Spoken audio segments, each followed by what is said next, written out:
you spoke about inputs as opposed to outputs. You okay to share what an output could be?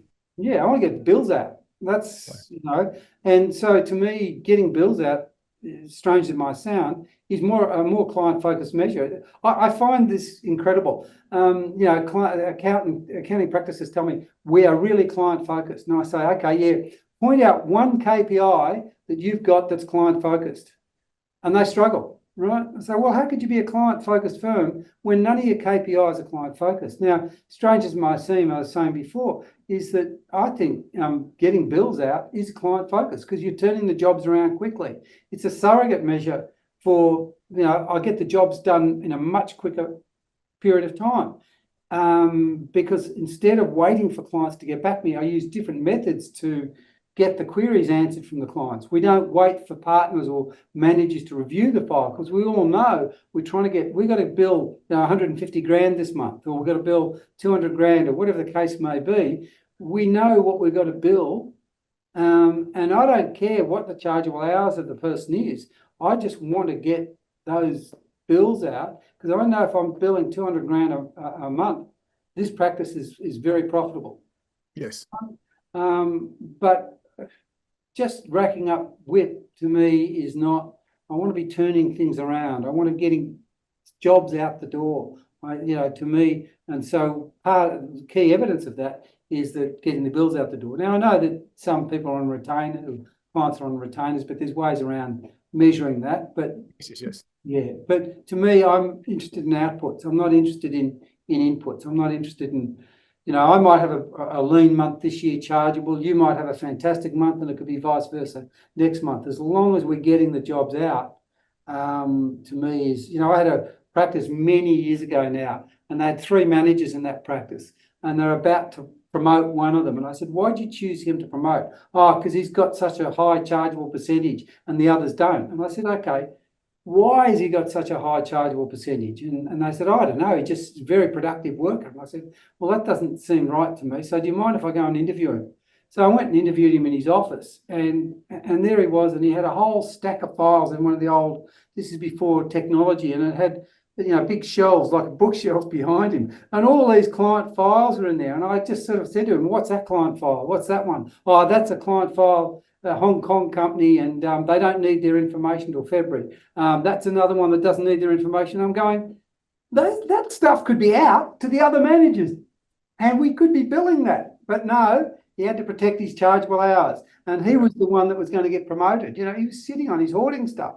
And I'm saying, well, that's not what we want in a business, right? That's not the way I would want to run my business. There's so much disincentive to true performance in that sort of thinking. So what's the thought process for those sitting online going, yep, I understand. Yep, I get it. Yep, that may be me. How do I start to change that?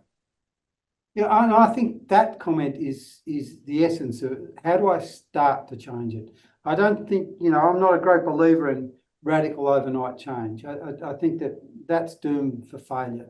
So to my way of thinking, I'd still be measuring productivity. I just wouldn't be running the practice based on it because I want to see the productivity. If we're getting the jobs out and getting them out quickly, then I'm going to suggest that things like chargeable hours, productivity will go up, write-offs will go down as a natural course of events. But I want to see that. So I'd still be measuring that.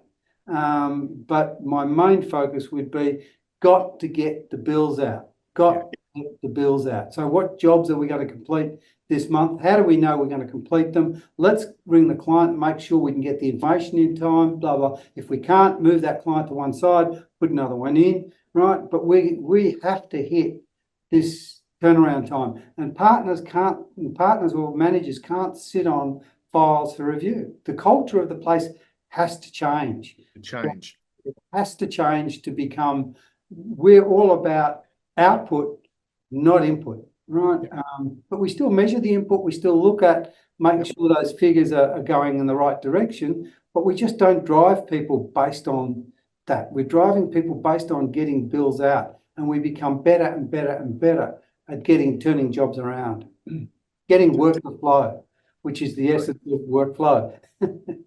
Yes. Let's throw another one up there, almost like pull the pin out and throw it out there. Let's see what happens.